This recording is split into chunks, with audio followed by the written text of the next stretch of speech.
The broadcast is now starting. All attendees are in listen-only mode. Thank you all for attending this SIGUX Professional Development webinar. I'm Karen McRitchie from Grinnell College and also the tutorial chair for SIGUX, and I will be your moderator for today. I just wanted to explain a few things before we get started. Due to the size of the group, everyone is muted. This cuts down on the background noises and heavy breathing that can be disruptive. So your control panel should have a question area. For any questions as we go, please type them in, and Kathy will either respond to them as we go or we will discuss them at the end of the session. The webinar will run for an hour, and then Kathy will be available for questions after the presentation. You can use your chat feature also if you have any questions or comments to make, but we're not going to monitor those as much as the question area. The entire group can see the questions in the chat.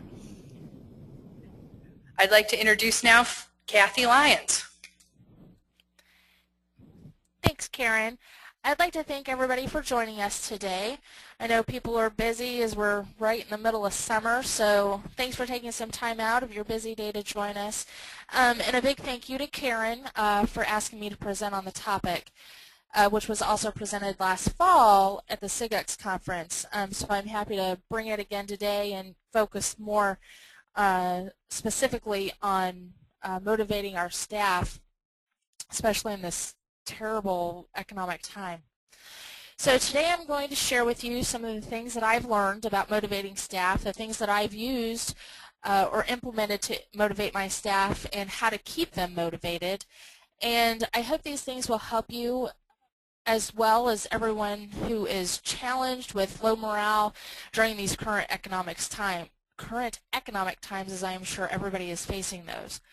First, let me begin by introducing myself. I am the manager of the Sites Help Desk here at the University of Illinois at the Urbana-Champaign campus, which is the main campus. I've been managing the Sites Help Desk for 5 years, where I started at the help desk as a user support services specialist, and then I just moved up the ranks into the management position. Today, I'm here to share with you the tips and tricks that have worked for me. And I'm also going to share with you the things that haven't necessarily worked for me. But I would like to share with you the current state of the university and the campus just to give you kind of a picture of a little bit of the stress and picture that we're facing in our area, and I think you guys will be able to relate. And so we'll just go ahead and start with that. Just 1 second. There we go. So we're going to start with just an overlook of just the current frustrations and stresses that everybody is facing, and then I'm going to move in and actually talk about what my staff is looking at, and I think most staff teams are really struggling with these days, and then what you can do to react to those challenges, and then what our next steps are.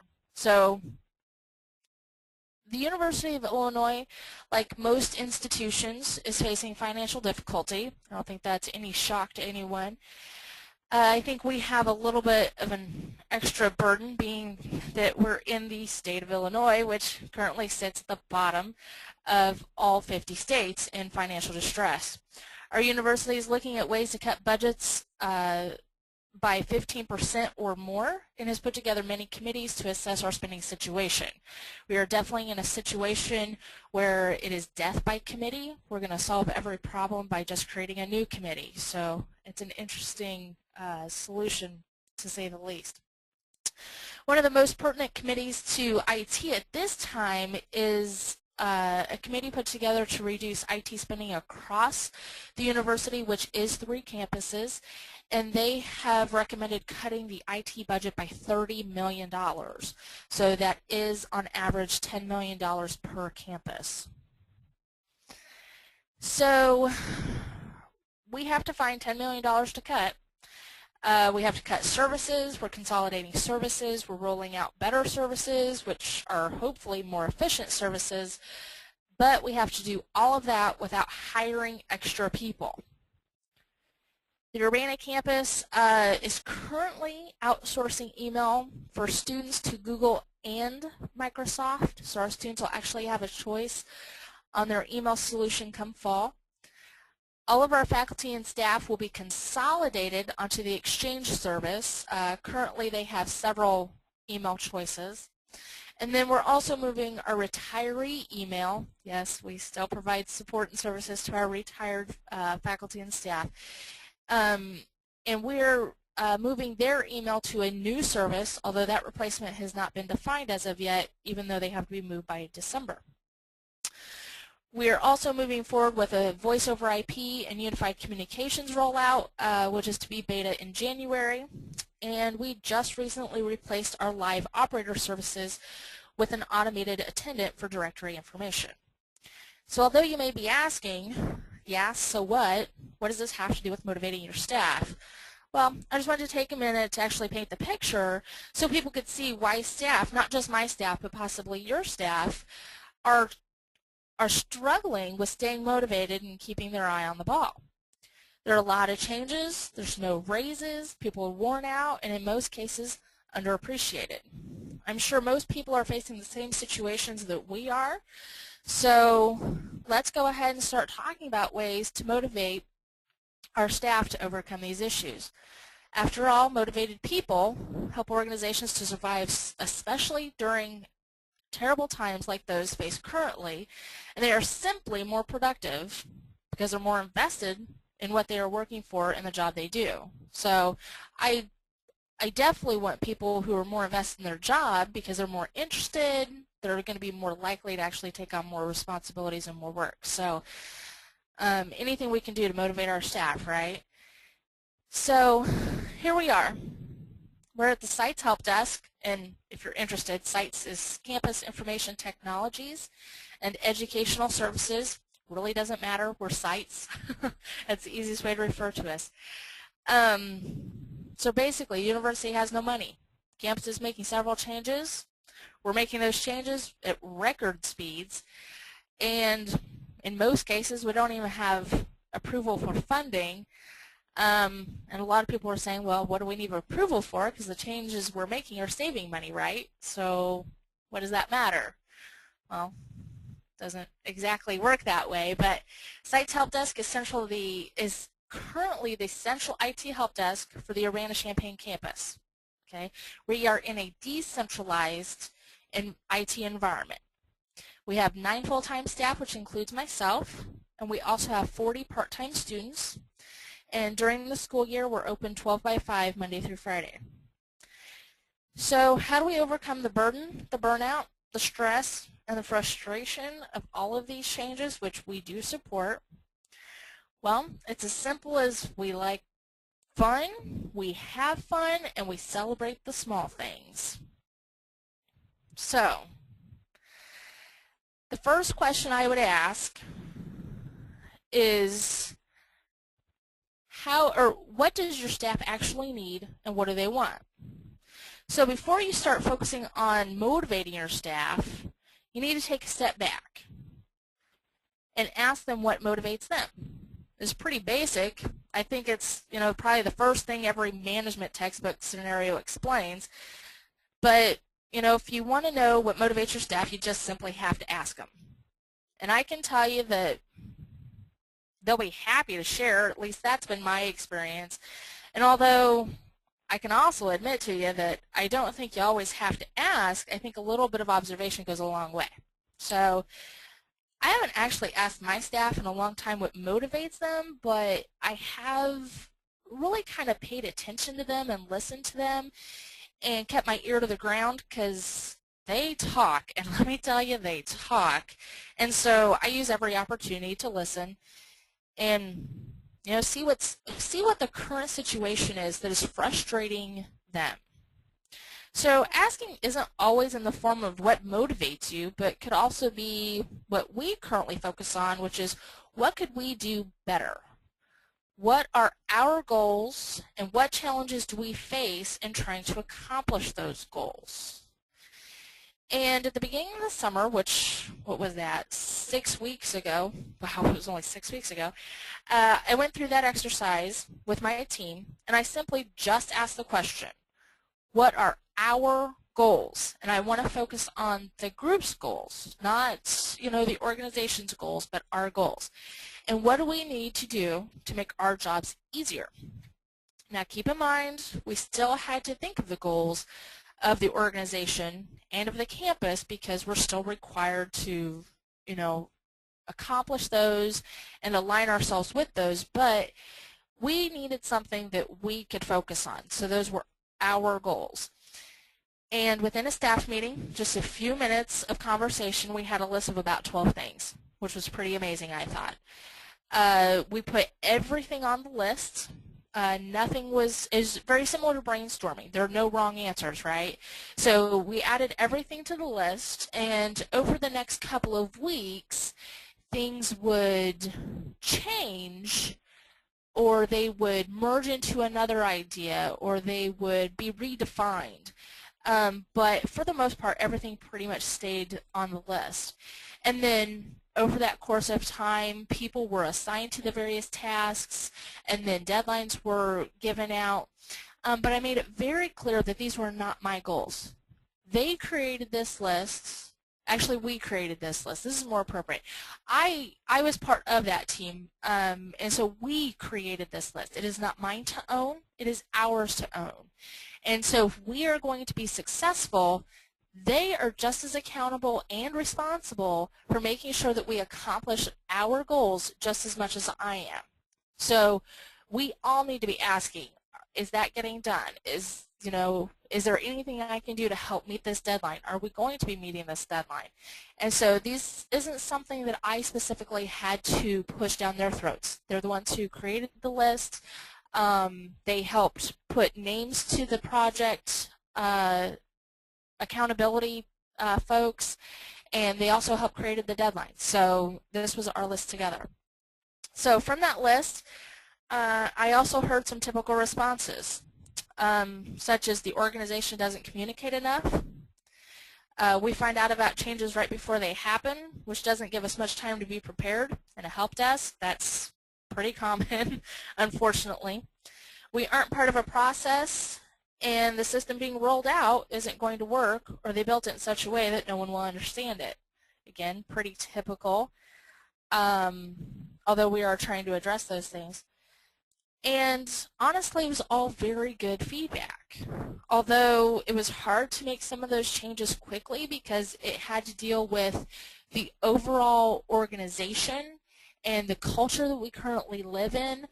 I did accept that that is something I need to be taking back to upper management, and the active listening is active. So I was listening and then taking that information back up and making sure that I followed up with my staff so that they knew they were being heard. An interesting observation, as my boss also came into the group and was observing as well, is that through these conversations, my staff has become a very productive team. They're a close-knit team, and they have been for several years. Now, we hit our roadblocks and we kind of disintegrate, but we build ourselves back up and we keep moving on. But the observation she had was that the thing that motivates my team right now is their common hatred for the organization. And I thought, wow, that is a big observation. And at first I thought, well, that's kind of bad, but on the other hand, it's actually kind of good. Okay, hear me out. So yeah, you really don't want people focusing on, hey, I hate this organization and we're going to do everything in our power to, succeed anyway. But they were working as a team. Okay, so is this a problem or is it an opportunity? And I would probably say it's both. So this was definitely one of our periods where we needed to refocus and build ourselves back up so that we could realign ourselves and start focusing on the positive things that we could be working on and what the organization is accomplishing. Remembering that we're not the only group that is being affected here. So I would encourage you to do an exercise, and here's what it is. I would encourage you to create a list of the top 5 or 6, maybe 7 things that you think are important motivators for your staff. And then I would have your staff create a list of the top 5 or 7 things that motivate them and satisfy them about their job. Don't share your list with them until they're done, though, okay? Compare the lists. I would look at the similarities and look at the differences. I'm sure you will have both. But the thing you need to catch here is the things that maybe weren't on your list, because this will be the eye-opening opportunity, because as I ask my staff, what motivates you? What do we need to focus on? I can guess some of those things, but some of the things I am way off on. And so getting that information back from them helps me get aligned with the group. And everyone's different. There is no way for you to know what motivates absolutely everyone on your staff. And I would argue that you probably won't know 100% of the things on any one person's list. If you do, wow, you are totally connected to your staff, and kudos to you. Just remember, this isn't for a grade, and you don't have to show your work, but you do need to react to the information you received. So, when you're seeing,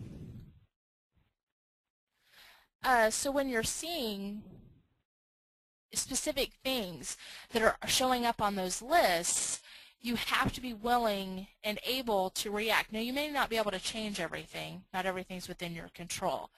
But that doesn't mean you can't follow up or share information to upper management or other things. So just be aware of that. And when you're looking at that list, be willing to follow up with other questions. So, for instance, one thing that comes back to me a lot is we need more communication from upper management.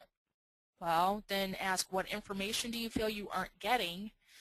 Because if they're saying they need more, it's probably because somebody else told them something, and therefore, they needed something more specific.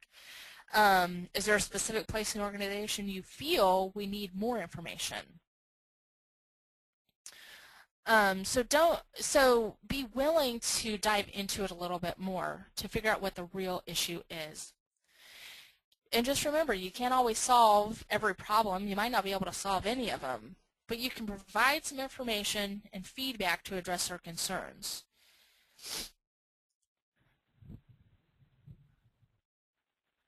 All right, so just quickly, I was going to go over, it's been kind of interesting looking at motivation, as there's a lot of studies out there about motivation and what motivates people, what doesn't motivate people, and why it motivates people. So I would encourage you to actually use the resources, and I have a list of some of the resources that I use at the end.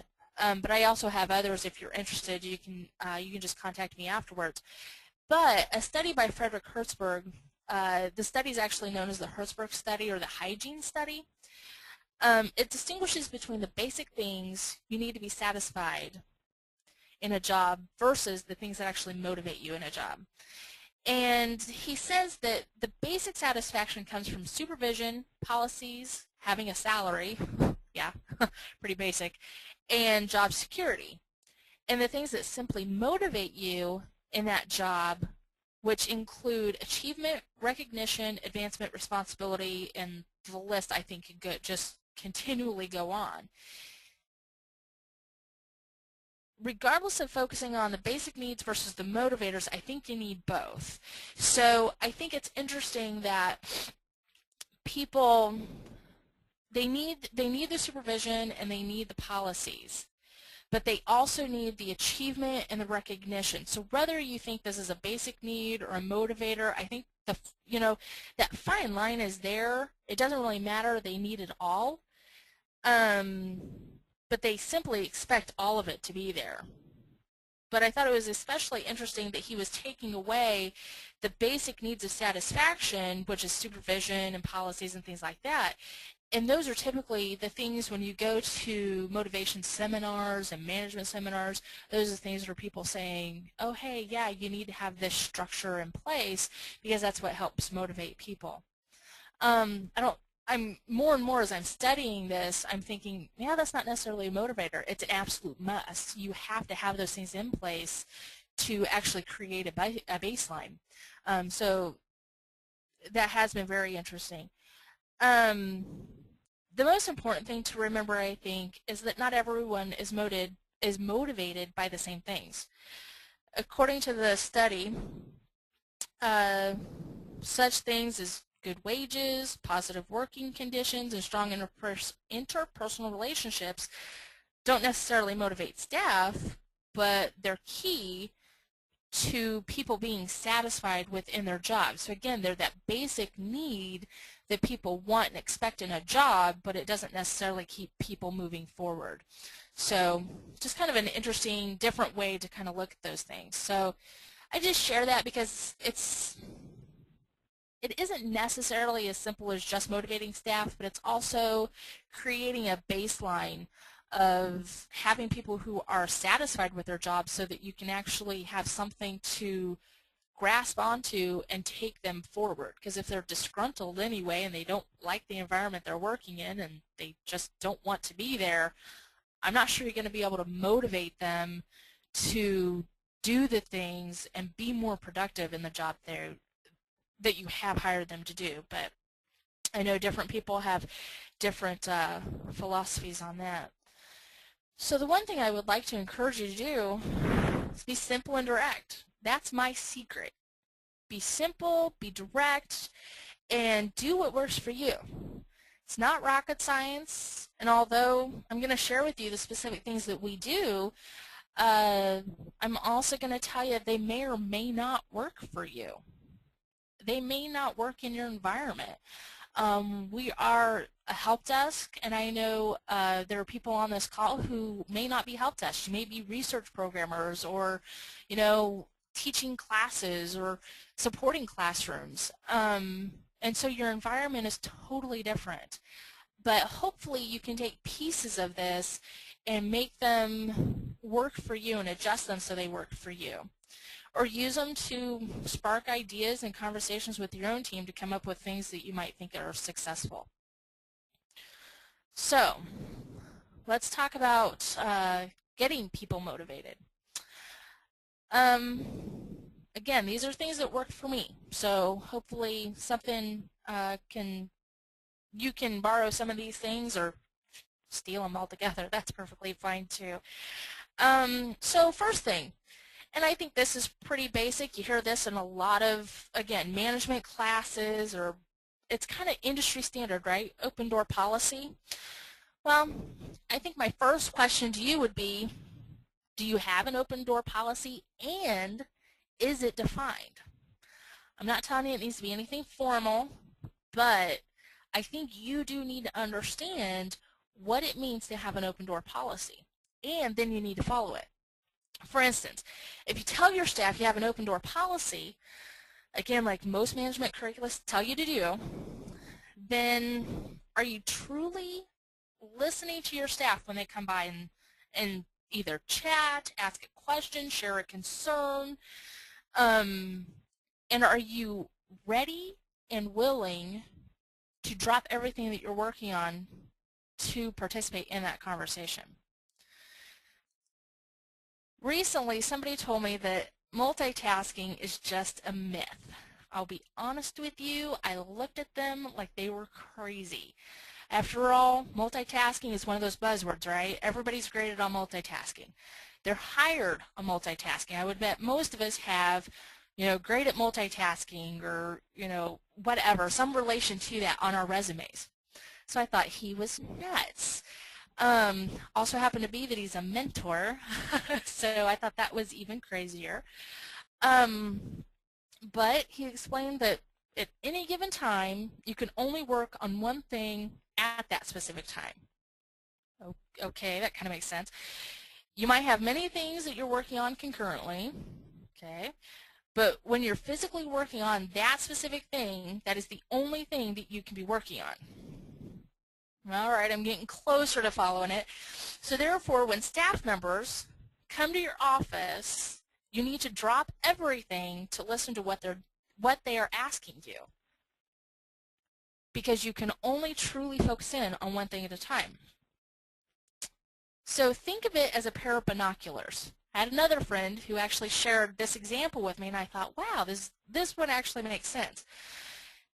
When you're working on several things, for instance, your office is filled with projects. You have folders sitting everywhere, which actually currently mine does, and you have a computer sitting on the table. It needs to be reformatted, and then a staff member walks in and needs to tell you that a service manager or somebody is coming to them and telling you that they didn't follow a process properly, even though the service manager didn't tell them how to follow the process. Pretty typical, right? So which item are you currently focused on? Are you focused on the person? Are you focused on the project folders that are sitting on your desk? Are you focusing on email? Possibly. Are you focusing on all of them? No. So I would guess most people are going to answer, well, of course, I'm going to focus on the staff member. But I think the reality is, and this is my reality, okay, is that although I'm focusing on them and I turn and I face them and I start that conversation, I'm still writing that email in the back of my mind. Or I'm thinking, man, I really don't have time for this. Could you come back? And so I encourage you to pick up a pair of binoculars, and this works. I actually tried this. Believe it or not, we do have a pair of binoculars in our help desk. Don't ask. But pick up a pair of binoculars, and all of a sudden when you look through those, you see that one thing. So next time you're sitting in your office and you're just swamped with all these various things, just think about putting up a pair of binoculars and just focusing in on that one thing, that one person, so that you can focus on them, address those concerns, and then move on. It's been my experience, and this has happened to me, that they will walk in, I will still be writing an email. My staff tell me this is like one of the coolest things that I can do, although ultimately it's not a very good skill. And that is that I can be typing an email, and they will come, they will stand in my office door, and my chair does not face my door. Peripheral vision, I can see them standing there and I can identify them. I'll tell them, hi Ryan, how are you doing? Without even looking at them. I'm like, wow, you know, that was pretty cool. I'm like, well, okay, that's not that hard actually. But I can carry on a conversation with them and type an email at the exact same time. Okay, I gotta admit that's a pretty cool skill. My mom used to be able to do that. But ultimately, whatever they're asking me, I am not engaged with. And so, unfortunately, sometimes they come to me and they share a situation with me where I need to act or react, and because I'm not totally engaged with them, I have no idea what I just agreed to. And so I have to go back to them, ask them again, okay, what was that conversation? What did I need to do? They feel like they wasted their time. I didn't listen to them, and why did they even bother? And so I do have an open door policy, and my policy is actually that I will stop what I am doing. And if I'm writing an email, I will either ask you to wait a moment so that I can finish my email, or I will stop my email and I will, immediately start talking to you. Or if I'm not interruptible at that point, I just simply ask them, is it okay if I come find you 5-10 minutes? But then I need to do it. So it's not a formal policy, but it's something I know and I need to adhere to. So I strongly encourage you to do that because it will go a long way. So I would, the next item is to include them in decisions. This one's kind of one of those where people kind of look at me like, isn't that your job? And I thought, well, it is. You know, there are certain decisions I have to make. That's, you know, why I am management, but I don't have to make every decision, and I sure don't have to make every decision without including them in my decisions. And so I include them in the decisions. After all, you know, typically I am ultimately responsible for the production and success of the group, but that doesn't mean that I have to solely make that decision. And so my staff have been told, you know, hey, this is something that I have to explain, I have to take responsibility for, but I need your help. Could you help me figure out the pros and cons of making a decision? And it's amazing because they almost focus solely on the cons. They're very good at that. But that's not a negative thing, because typically if it's a change or if it's a decision I'm making and I'm thinking, all right, yeah, this is good or this is bad, either way, and I jump full-heartedly on that and I'm ready to endorse it one way or the other, and then I take it to them and they have a totally different outlook. And they help me realize that I have not looked at the situation completely. So they lay out the pros and the cons, typically, which I haven't considered completely. They are empowered to be part of the process and the decision, and although I'm making the decision, I am keeping in mind then how it's going to affect my staff. And although they know that I'm going to make that decision, there are many a times my staff have actually changed my mind. So I do warn you in that if you're going to ask for their input and their feedback, be willing to take it and change your mind. If you're already dead set on your decision, don't take it to them, okay? But I strongly encourage you to get their information and their feedback, because a lot of the decisions that I make directly affect them and our environment, and they are closer to our customers than I am. And so they just understand the impact a little bit more. And so I strongly encourage you to do that if you can. Get to know your staff. You know, a lot of people tell me that's a difficult one to do because some staff are very private and they don't like to share things. Well, okay, I'll buy that. But I have people like that too, and I would say at least you know that about that person. So therefore you know something personal about that person. But I would argue that most people want you to know something about them as a person, not solely as a professional, but as a person. So you may need to find different avenues to get to know your different team members, and that's fine. However, I do encourage you to stay away from that best friend trap. So don't show favoritism. You know, don't become, you know, their best friend necessarily. And that's a whole other discussion. But I would encourage you to just get to know something even little. You know, even something as little as, oh, hey, somebody just got a new puppy, or they just bought a new house. And simply asking about that shows a little bit of interest in them as a person, and it just helps them to then reconnect with the people they're working with and, excuse me, the job that they are fulfilling. I've known some of my staff members longer than others. I know some of them are more social than others. Some are more willing to share, and that's fine. But know something. I have a staff member who's pretty reserved personally. Professionally can be very vocal, but personally very reserved, doesn't share much about them. But I do know about them that they have 2 kids. I know where they come from. And so I can ask little questions, you know, about their weekend or about, you know, the vacation that I know they just took, obviously because I let them go. And so it just helps connect people. So the littlest things can help.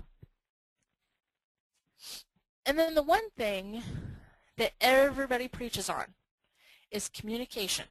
So This would be incomplete if I did not put in communication, especially since it is pretty much the #1 issue that my staff brings to me when talking about what do we need from this organization.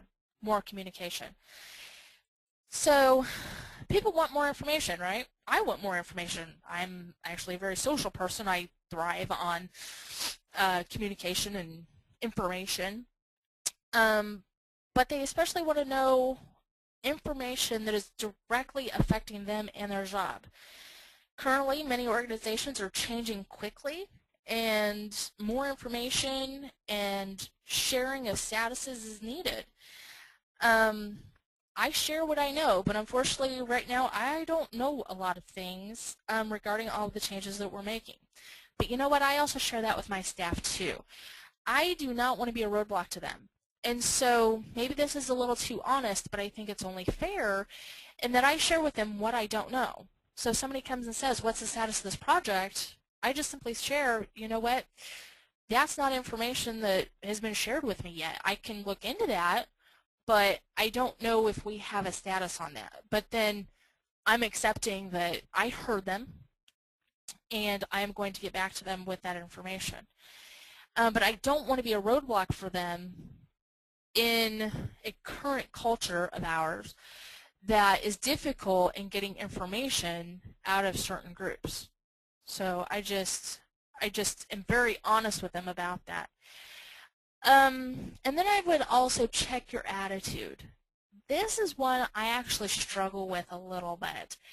I get sucked in to conversations, and I'm honest, I jump on the bandwagon. I'll tell you, when my staff is ticked off and they are ready to attack, I can easily be drawn in, and I can be a hothead. And if any of my staff members are listening right now, I know they're shaking their heads and they're laughing at me, but it's the truth, and I have no problem admitting it. I am a hothead. And so I have to remember that venting and sharing has its place, and it allows me to, just process things. And I share with my staff, but I need to remember not to be toxic. So if you're sharing things with your staff, make sure that it's still productive. They need to vent, but that doesn't mean you need to vent back necessarily. I still vent with them, and I still share with them, I share stories, but I really need to make sure that I'm not ranting and raving and putting down the organization or putting down my boss, and unfortunately there are highs and lows of that, right? And, most of the time I feel like I'm doing pretty good. There are times when I walk down the hallway and I say, check your attitude before you walk into an office, before you walk into a meeting. I encourage you to do that. For me, that works. You might need another mental picture or reminder, but I would encourage you to do that. Actually, I was walking into somebody's office this morning. It is somebody I've had a little bit of tension with in a project over the past few weeks. Had to tell myself, check your attitude. It's just a mental reminder for me to not immediately attack and not to jump into a conversation that's just going to be toxic. Because the moment you do that, your staff pick up on that, and they think it's okay. Not that it's not, but it can be very destructive. And so you want to promote positivity and growth, and by having an environment that is just sucking the life out of your team, it doesn't really foster that. So I would encourage you to just, again, ask yourself or tell yourself, check your attitude. So now that we've got them motivated, let's keep them motivated. These are the specific things that my staff does. It's just not me. It's my staff, us. This is what we do to actually stay motivated. Create a community. Get involved. And create an environment that we enjoy working in. And I will tell you, I love my job. There are times I don't like the things I'm working on or some of the people I work with, but overall, I love my job because of the team I work with and the things that we do, and a lot of it is right here. Schedule downtime. Some of these things are things that we still do, some things that have not been successful, but a lot of the things that are successful. This is the first one, schedule downtime. It was successful for a while, but we don't do it anymore. I scheduled 1 hour a week with all of my staff. I laid some ground rules. Again, baseline, always have policies, procedures, lay out the ground rules. 1 hour a week, we would all get together.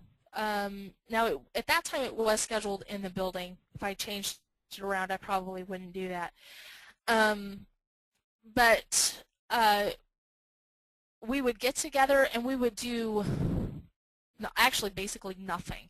This would be an opportunity for us to just let our hair down, release some tension, talk about some issues. A lot of times it was work-related discussions, but not always.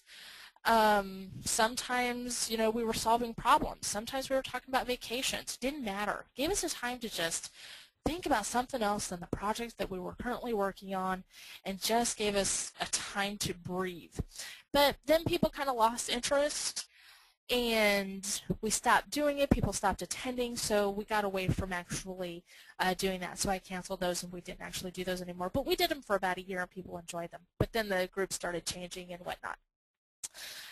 Believe it or not, my staff meetings. About every other week, we move my staff meeting around. 1 week we'll have it in the building. The off week, we will go local ice cream shop, we'll go to local coffee shop, preferably somewhere that has an upstairs or a downstairs or a secluded area so that we know someone from our organization or something isn't going to be there. Or if they are, we can be far enough away from them that we can have a normal conversation without somebody eavesdropping, and or if it's that type of conversation, we'll just keep it inside the building.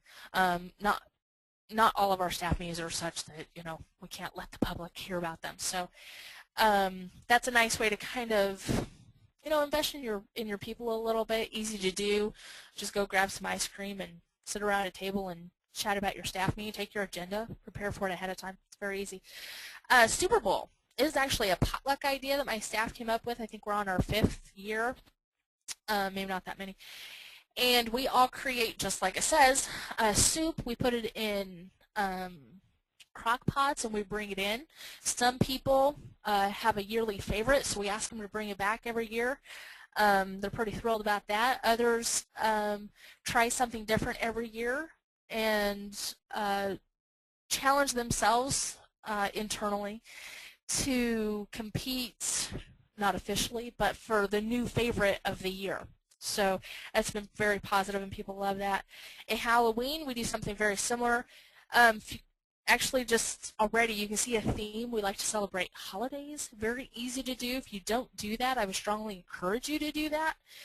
Halloween, very easy. We actually do a costume contest, and then we actually do a food contest. This one we do organization-wide. With the food contest, we judge black food, orange food, the scariest food, the most theme-appropriate food, and people just compete for certificates that they hang on their door. There's paper, but still, people love getting them. They like showing it off, and it's just a piece of paper. It didn't cost us anything but 4 pieces of paper and a little bit of ink, so that's been pretty successful.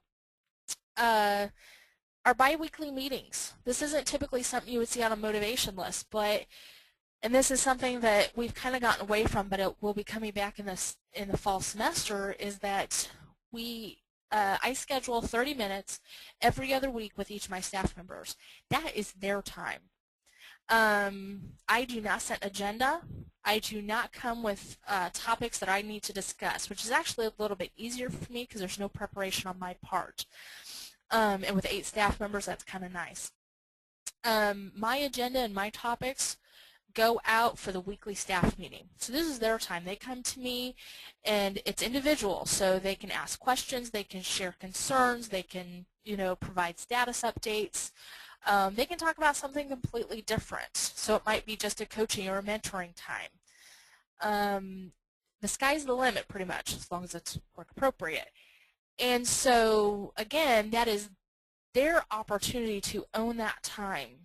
And a lot of times people come in with just short agendas or something like that, and they know what they want to talk about, but they know that they have my undivided attention at that time. It's been very successful. We celebrate birthdays.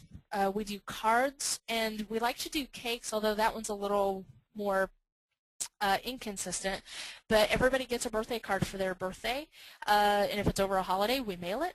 And then we try to do birthday cakes for everybody, a birthday cake for everyone in that month who had a birthday. IT Appreciation Day is one we tried, but we don't currently still do. On the way to work one day, I heard about Medical Support Staff Appreciation Day or something like that. And I thought to myself, wow, they've got a day for everything except us. And so I created the IT Support Appreciation Day, just internal to the help desk. And so my whole staff went out for breakfast one day, and we celebrated us and the successes that we do. And we shared those things. And then I also gave each of them a handwritten thank you card that I did take time to write. I went through and I filled that card with just things that I appreciated them doing, taking care of, being part of the team, kudos that they received from customers, anything. But I took the time to actually write them out. It wasn't an email, so it was totally different than, you know, what they always see from me. And most of my staff members still have those cards. And we did that probably 3 or 4 years ago. And so, and I know they have them because, you know, I see them in their offices, so it's pretty cool. So I'd encourage you to do that. We do help desk road trips. This is a program that we started a few years ago. We visit various universities around us or colleges, and we visit their IT help desks, and we share ideas. What works for them, what's worked for us that they might be able to learn from, what resources could we share. And so we share those back and forth, and my staff has kind of taken ownership of that program. And they've even thought about creating help desk road trip t-shirts on the back, you know, listing all the places we've been, all the places we'd like to go. So I don't know if that will actually come to fruition, although it's a pretty cool idea. But, you know, it's to the next phase where we just look for the next campus to visit. So that'll be pretty exciting this year. Make sure you're celebrating your successes. What we do is, I do this actually for my full-time staff and my student staff. When a customer contacts me and says, you know, you've got wonderful consultants, typically it's an email, although sometimes over the phone, I will print that out and I will put it into a thank you note. I will write in that thank you note some piece of praise. You did a great job. You absolutely went above and beyond for this customer. And I write, you know, I pretty much fill in that card. You do what you feel more comfortable with. But I print that off and I add that to the card. For my students, I then add a token gift, something that, you know, I picked up at the dollar store or something I got from a conference, and I just hand it to them the next time they're in the help desk. Very little ceremony, so people aren't embarrassed by public display. And then for my full-time staff, I do the exact same thing. Don't typically do the token gifts just because not necessarily as fun, although sometimes I do it. But more importantly, they're getting that card handwritten again. And I also share those with upper management, so my boss and then the head of our organization. So I share that with them. And it has become part of the culture then that each of those people then contacts the consultants and writes them and says, you know, thank you, you did a wonderful job, various things. And I will tell you, if you are going to do this program, and I highly encourage you to do it, please make sure it's consistent, because the first time you do it and then you don't do it, it gives mixed signals, and so I strongly encourage you to do so. And then the other thing is that some of the best things I have found that go over really well are little green army men and Nerf balls. Even the girls, they love them. So hopefully that'll work out for you. We also have done the Iron Chef potluck. We're all about competition. I don't know, that works for my group. I'm very competitive. Some of my folks are very competitive. We did the Iron Chef potluck, so we all threw in an ingredient, pulled one out of the hat. We ended up with tortilla chips, and so we all made an item with tortilla chips, and then we had a competition, you know, who followed the the theme the best and various things. Again, they didn't win anything except a certificate, but again, it was just the pride of knowing they won, and so that was very, very successful. Encourage your folks to go to conferences. I know this is one of the things that actually costs money on this list. But you know, there are a lot of great ways to do conferences without spending a lot of money. Now, you still usually have to have registration costs, but for instance, Midwest EDUCAUSE has a lot of regional conferences. Thankfully, ours is fairly close. It's only 2 hours. It's in Chicago. And so some of my folks, they've agreed to pay registration. Actually, they've offered to pay registration as long as I'll give them the time off. Absolutely. I don't have it in the budget to actually send them, but if you're willing to invest in yourself, I'm more than happy to give you the time off as work time to go to that conference. Or if you're willing to stay with a friend to save hotel costs to go to a class, then maybe I've got the money to go to send you to the class. So be creative. Just because you may have always paid for something doesn't mean they aren't willing to find other ways to get to go. We also do happy hour, which is that works for us. We enjoy just getting together. Not everybody does it, okay? But the social people who like to get together, get to know each other a little bit more, create a community, just an opportunity to let our hair down and just chit chat. It's very therapeutic and builds a stronger team. So there are times, I might buy the appetizers, and there are a lot of places these days who do free appetizers or half-price appetizers or half-price drinks. So it's a nice one, even if you're picking up part of the bill. We compete to be even better. So again, I mentioned we're very competitive, but we find ways to compete against ourselves. So what can we do to be even better? We can be... we can show our successes. We take a piece of parchment paper in the back of our help desk and we write all of our customer feedback, good customer feedback. That way other people see it, we see it, it's a constant reminder, it's a wonderful way to celebrate successes. We compete for awards, such as the SIGOX Communication Award or the HDI Team Awards.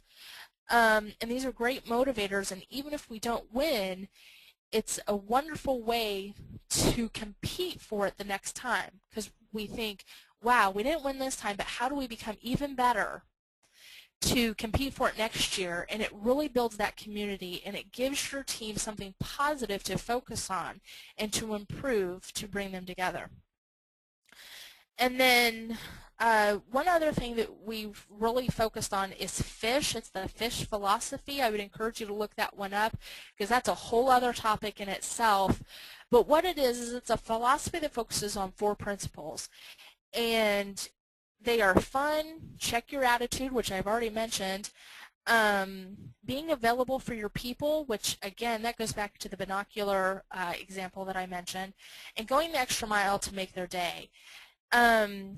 Although we don't officially do something that we consider FISH, we have incorporated that into our everyday philosophy. Again, people, help each other check their attitudes. So when somebody, and people have no problem in my team looking at me before I go to a staff or before I go to a difficult meeting, they say, don't forget to check your attitude. It's not confrontational. It's not mean. They are just simply making sure that I remember check my attitude, because I don't want to create more tension when I'm walking into that meeting. And I welcome them to do that. And so there are many, many ways you can actually take this philosophy, and it just gives you some ideas. And so that's just one more resource. It doesn't tell you what to do.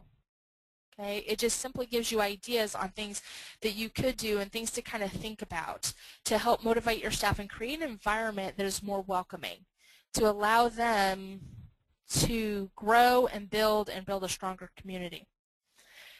So, whatever you do to motivate your staff, it needs to be natural, it needs to be part of your culture, and it needs to be a habit. So if you start something, for instance, like the cards, if a customer writes in and you're going to give somebody a handwritten card, it needs to become a habit, because people need consistency, and they will notice when you don't do it. They will appreciate the sentiment, but they will also understand something didn't happen the next time. So they will think they did something wrong. So consistency is the key. Be creative and use your own resources. I'd be happy to answer any questions or give more examples of the resources I use. This is actually something of interest to me, so I continue to study this personally. And so I have a few resources on one of my slides here, so you are welcome to those. They're all electronic. But find the things that work for you. Hopefully some of these things will work, and some of them may not, but that's okay, because again, this isn't something where I think you can just take this from somebody. You really do need to sit down and figure out who is your team, what is the environment, what will work, what won't work, and how can we adjust maybe some of these ideas to make them work for your team. So develop your ideas, but develop them with your team, because again, only they know what motivates them. And so it's as simple as that. And now I would ask if anybody has any questions. Thanks, Kathy. What I need you to do if you have any questions is to type them into the question box, and then I will unmute you so that you can actually have a discussion or be part of the discussion. So our first question is from Roger. Roger, are you there? Roger? Oh no, we lost Roger. He's there. I think he doesn't have a mic. Okay, his question is, did you have the discussion about what motivates your staff as a group, or did you do it individually? I've actually had that in many different ways. I have done that as a group, and again, you don't have to ask the very specific question, what motivates your staff? You can just ask it in such a way that, you know, what do we need, what makes us better? So ask it in a way that, you know, is natural for you, but I have done that in my staff meetings. And I do that every once in a while, and it's not very often, you know, maybe once a year or every 6 months, because again, the environment changes. But again, in those bi-weekly meetings, that is kind of a coaching and mentoring opportunity as well. And so sometimes those issues come up also. And then I also, like I mentioned, you always have to be listening, because you never know when somebody will give you a seed. And so in the various conversations that I have with my staff, whether it's a small group or just one-on-one, I may be just standing in somebody's office, they will say something. And so that's an opportunity for me to react, because that is something that motivates them, or for me to dive into that a little bit more to figure out what does motivate them. So it's really a lot of different things. Okay, next question. Do you feel that allowing employees to vent about the organization in a group is a good or bad idea? That's from me, actually. Okay, I think it could be both. I think it depends on what the topic is. If you're just venting and, you know, letting out frustration, hey, you know, they aren't sharing this, or they're not sharing that, or, you know, why isn't this happening? That is different than, man, those people just plain suck. So the first I would actually encourage, because that allows you to understand what the concerns are of the group and of the individuals, and allows you to know what the problems are, and then hopefully you can react. Doesn't mean you have to own that problem, but it does allow you to say, you know what, that is a problem. Let me see if I can get an answer for you. But at the point where it becomes toxic, like I was mentioning earlier, oh, hey, this person's not doing this, or oh, hey, you know, the directors just never do their job. At the point it becomes personal and we start attacking people, that is not productive at all. So I would not encourage that. And unfortunately, I think that's where people get sucked in, right? And I mean, I do that as well, and that's where I have to keep myself in check. Don't get sucked into those toxic conversations. Our next question is, doesn't the happy hour idea have a hostile work environment issue for the non-drinkers or those who can't attend? In our group, we haven't really had that issue. We do have some folks who are not very interested in, in drinking. But actually, I don't necessarily, or we do call it happy hour, and most people have a predefined understanding of what that means. But in our group, that's just time to go away after work and get your favorite drink, whether it's alcoholic or non-alcoholic. That's your choice. And actually, that's typically what the invitation says when I send it out. For go grab a Coke or a Sprite or a favorite beverage of your choice. I'm not even specific about alcoholic. And again, some people drink, some people don't. Sometimes I do, sometimes I don't, but I still go. And so we have not had that experience. I can see in some environments, yeah, that could be very difficult and could also be looked down upon. So that may be one that is difficult in your environment. Okay, our next question is from Jerica. I'm going to unmute her. Are you there, Jerica? Yes. So, which strategies work best for student staff? They don't really have as much buy-in or even a clear understanding of how the organization works. With my student staff, I definitely do the cards. I already mentioned that one, so I won't go too far into that. And that is huge because it actually creates that little bit of ceremony without being too ceremonial, because people see that I'm interacting specifically with a student, and when I hand them something, the other student's like, oh wow, what'd you get? Why'd you get it? How do I get that next time? And so it really creates some spark there. And then the other thing is that I tell my students there's an open door policy, and I allow my students to come track me down. Even though we have 40 students and technically they are supervised by my full-time staff directly, I'm still their manager. And so if they have an issue, my open door policy affects them as well. So if they want to come find me, whether I'm in my office or they want to create an appointment on my calendar, that's perfectly fine. I have no problem talking with my student and allowing them to give input to processes and other things. Do you find that they get frustrated because, at least with us, we're a decentralized organization, University of Pennsylvania, the students have all these great ideas, but even our professional staff are so far down the line as far as being able to affect change, because there's networking, security, all of that above us, so even we get frustrated. So that just, we can't really help the students voice their concerns in any way that they get attention, because we don't make those decisions. Well, I would look at the difference between the changes you need to make within your group versus the changes you have to make within your organization. So a lot of times our students have both, and we do try to trickle those things up. So my full-time staff share them with me, I share them with others, and yeah, those are more difficult to get done at the organization level, but I sure try, and I make sure my students know that. I can't always make change, right, but I can sure try, and I think in a lot of ways that goes a long way.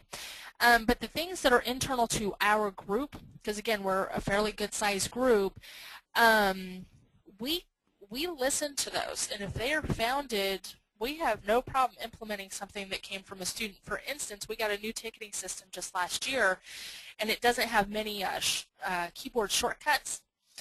And one of our students actually created scripts that we can just plug into every computer, put it on all of our machines, and then all of a sudden we have some wonderful shortcuts that we can use on our new ticketing system. Amen. I commended the student for actually figuring out that we needed that, and two, how to do it. And so actually our students solve a lot of our problems, and we get them involved, especially internally.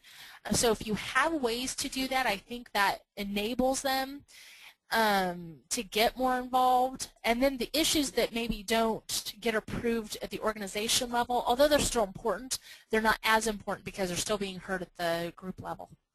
Great, that's awesome. Thank you. Our next question is that you mentioned that increasing communication within the group is necessary. What can you do to increase communication within the group? Well, it's an interesting question. And this is one that we still battle with, but I hope others have ways they can share with me on how to resolve this issue. But this is a group issue. It's not just simply my issue. And a lot of times we are just as bad at communicating as the rest of the organization. And I think that's a huge reality. In that every semester pretty much my staff come to me and say, you know, we just need more communication. We need more information. And then inevitably the next week I find out about something that, you know, one member in the group did and the other members didn't even know about, and the issue is communication. So we need to do a better job of communicating internally first. And how do you do that? Wow. We do have, in our weekly staff meetings, we have what one of our directors used to call a whip around time, which is the end of our meeting. It's about 10 to 20 minutes long, and that's an opportunity for every person in our staff meeting, there's 9 of us, to go around and actually talk about the projects that they're working on. So it's not all me, you know, talking to them, but them, you know, sharing their problems, concerns, their project statuses, and things like that. That's been very useful. We also have a listserv for our group. So all of our full-time staff are on that listserv, and it just goes to us. We also have a listserv that includes our full-time staff and our students, and so we communicate a lot through that. But even still, we start losing, you know, some things, and people are, you know, complaining about communication. And there's ups and downs, but in our environment, finding better technology to work within our processes has really proven to be good. Again, using those listservs has worked out very well for us. And so if that's not something you're doing, you know, listservs or email groups or something like that, I would strongly encourage you to do that. But that's a hard one. That is when I still continue to try to find better ways to communicate, because it's a decision, right? It's a judgment call. Somebody actually has to share the information. And so unless you can break through that, it's going to be very difficult. I like your idea of having fun, though, and I think informal communication works really well. Like my team, we play cards every Tuesday at lunchtime. So we play this Dilbert card game. So I think, and I'm amazed at all the things I learned during that hour card game. So I think informal conversations are very helpful as well. I find that the informal conversations are sometimes just as important, if not more important, than the formal ones. Because people, they let their guard down, and so the things you learn, you may have never learned anywhere else. And it may be work-related, it could be personal. You never know. But knowing somebody personally, because it really gives you an insight into their psyche and how they work and how they process information, very important. And so I agree, the informal stuff is just as important and sometimes more important. Okay, our next question is, do you sell, and that's in quotations, reference letters to students as a motivation for working with IT? Wow, what a great question. Sort of, yeah.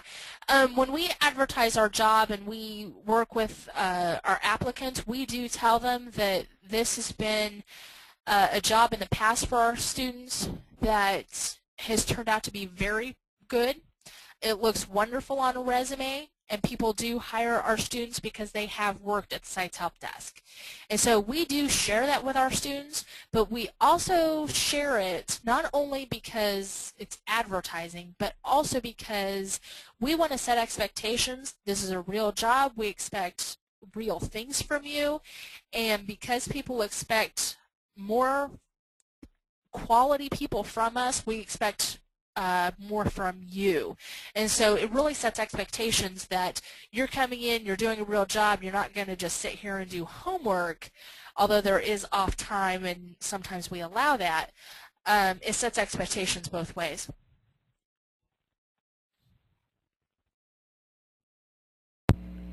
Okay, do we have any more questions for Kathy? I think that is a no. I haven't seen anything come up on the board. So I would like to thank everybody for attending today's webinar. It has been recorded, and I'm going to post the link to everyone who's attended in probably a day or two as soon as I get it posted to our website. It'll be on the sigux.org website, and I would appreciate you attending. We'll send you a notice for the next one, which will be in a couple of months. Thanks very much, and have a great day.